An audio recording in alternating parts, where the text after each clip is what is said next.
N'achetez surtout pas à ce moment-là. Dans cette vidéo, je vais vous montrer comment reconnaître un mauvais plan. Ça va vous servir toute votre vie de trader et d'investisseur. Alors, restez bien attentifs et suivez-moi jusqu'au bout. Vous êtes sur la chaîne Trading Attitude, la seule chaîne bourse et crypto sans blabla qui vous aide à devenir indépendant en trading en maîtrisant l'analyse technique. Si vous êtes nouveau ici, abonnez-vous pour ne rien rater. Alors, pour illustrer cette vidéo et ce petit tutoriel de trading en bourse, j'ai choisi l'action Orange. Et donc, l'action Orange, on voit qu'elle a progressé et puis elle s'effondre un petit peu. Pas tant que ça, elle est passée de 12 à 10. Mais elle baisse alors que le marché dans son ensemble progresse. Il y a eu un fort rebond là dernièrement. Mais cette action s'effondre comme l'action M6. Je veux vous montrer dans cette vidéo qu'il ne faut pas acheter les actions à ce moment-là, avant la baisse. Et on va voir comment on reconnaît ce moment, comment on détecte qu'une baisse va certainement arriver. Tout d'abord, on va regarder en faisant un zoom arrière. Et qu'est-ce qui se passe? Eh bien, au moins depuis mi-2018, notre indicateur FTA Ball, le troisième FTA Ball du bas, il est quasiment tout le temps négatif. En tout cas, il passe beaucoup de temps en négatif. Si je me mets en weekly et je regarde l'historique du cours de bourse, on voit que Orange n'a jamais approché ne serait-ce que de la moitié le pic de la bulle Internet. Elle n'a jamais dépassé ou même atteint le pic de 2007 avant la crise des subprimes, etc., etc. En fait, elle n'a jamais redepassé n'importe quel pic. On voit là, dernièrement, elle est même au niveau du plus bas de 2020, qui était en septembre, déjà en mars, puis en septembre. Elle a fait ce nouveau 2000 bas en décembre 2021, et là, on est à ce niveau-là. Donc c'est vraiment une action qui passe son temps à baisser. Donc déjà, c'est pas bon.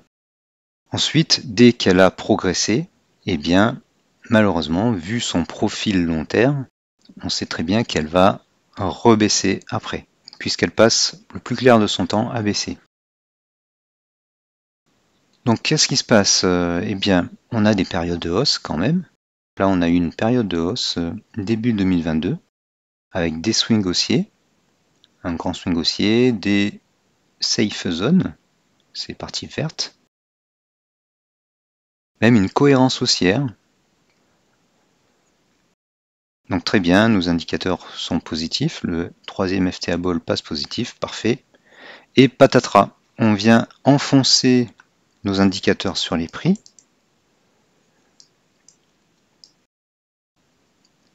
Et assez salement, il y a un gros gap baissier. On vient surfer sous l'indicateur rouge, puis après sous l'indicateur bleu, avec là aussi un grand gap baissier. On remonte et on vient zigzaguer dans le canal constitué par l'indicateur bleu. Pour redescendre après encore avec un autre méchant gap à l'ouverture, gap baissier à l'ouverture, un gap de continuation et un gap d'exhaustion, comme on dit en anglais. Voilà, c'est un cas d'école. Une correction de la tendance baissière et on repart à la baisse en surfant largement et en multipliant les gaps baissiers sous les indicateurs. Donc il ne faut vraiment pas acheter quand on a fait un swing haussier, plusieurs swings haussiers. Il ne faut vraiment pas acheter au moment où les cours viennent casser nos indicateurs sur les prix. Donc à ce moment-là. Il y a aussi celui-ci et celui-ci. Au niveau de nos indicateurs inférieurs, on voit qu'il y a des sell zones qui apparaissent. D'abord sur le premier indicateur qui est plus court terme, ensuite sur le second, et enfin sur le troisième. Le troisième, là, il était encore positif. Donc ça voulait dire qu'il y avait une correction. Après, on repart à la hausse. Et contrairement à cette situation-là, c'est beaucoup plus pénible. Donc déjà, petite alerte, il y a quelque chose qui se passe. On voit aussi que bien le FTA Ball, il n'y a pas beaucoup de momentum, il y a de très courte période de momentum, il y en a deux, ces deux-là, comparé à ces momentum très forts là. Donc là, c'est pas génial. Et ensuite, on casse les indicateurs sur les prix à la baisse. Le premier FTA Ball fait une nouvelle sell zone avec du momentum. Là, c'est le premier gap. Le deuxième suit. Et le troisième suit. Sauf que là, on est plus bas que le début de la dernière sell zone. Et l'indicateur donc est en zone de fort momentum, c'est le rouge foncé. Et il fond, du verbe fondre, F-O-N-D, vers le 0. Il stagne un peu au niveau du 0 et après il redégringole en négatif. Et là, attention, là c'est comme dans la 7e compagnie, églantine, on décroche. Mais pas si vite! Voilà, donc c'est la dégringolade. On perd, par rapport au plus haut, on perd 21%. Alors, ce qui n'est pas énorme, hein, en fait. C'est pas énorme, ça aurait pu être pire. Mais on dégringole bien et il faut surtout pas entrer. Je veux bien qu'on entre au cours d'une tendance haussière. Si on se trompe, eh bien on a notre stop loss. Par exemple là, on avait un stop loss sous le dernier plus bas. Je l'ai mis un peu loin, voilà, il est comme ça. Donc si on se trompe, ben, on perd peu. Mais si on achète au plus haut, donc ici, si on achète ici, ça veut dire qu'on achète à un moment où une safe zone se termine. Donc c'est là. Prenons bien la verticale là. Et au moment où cette safe zone peut se terminer, puisque l'indicateur se rapproche de la courbe du milieu. On n'est pas à ce stade-là, on n'est pas certain encore que ça va passer à travers. Mais vu toute la hausse qu'il y a eu, on peut se douter que ça risque de passer à travers. Et c'est ce qui arrive.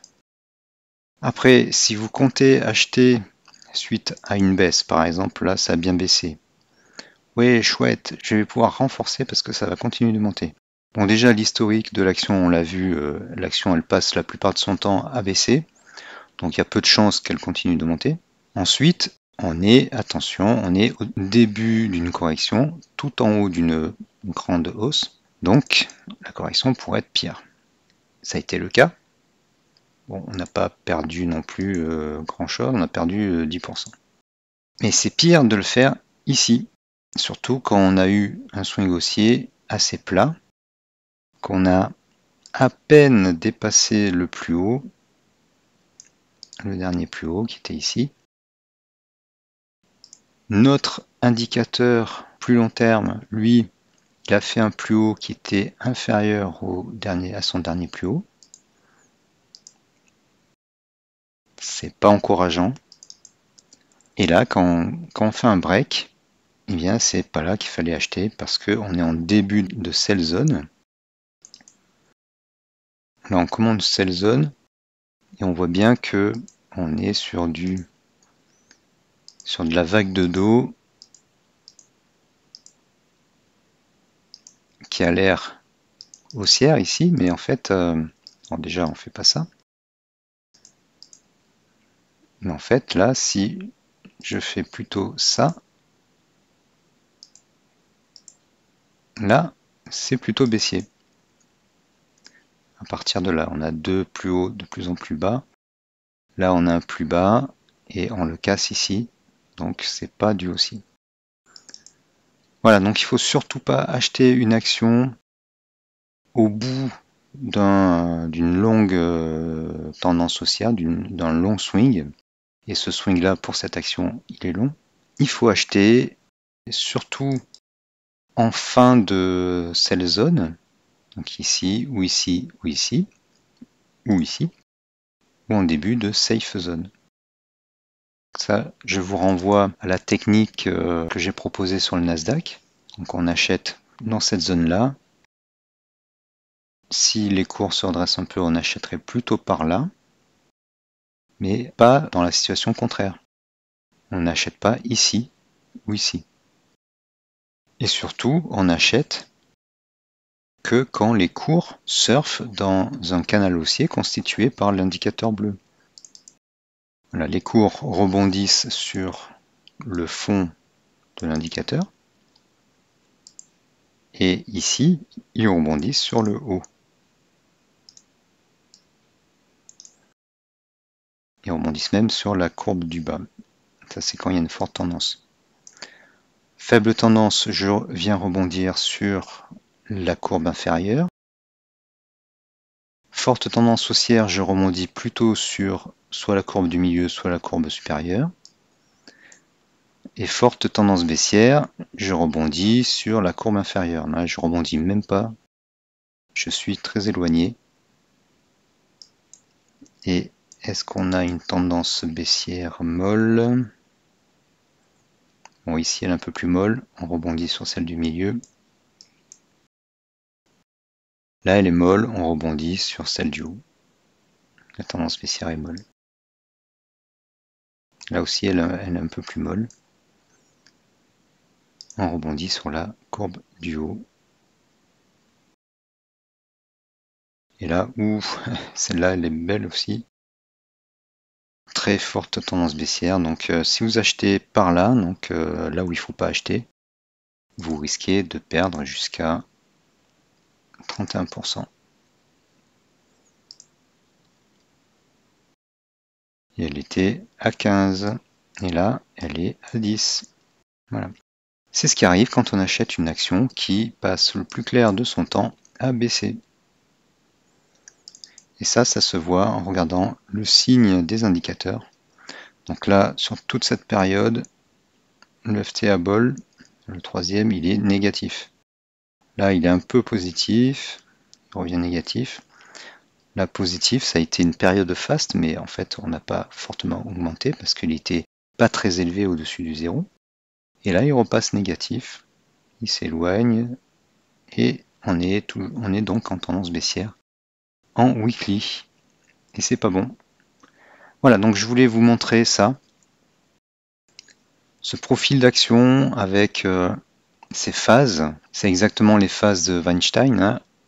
Première phase, hausse, stagnation, on se retourne, baisse, stagnation à la baisse et on remonte.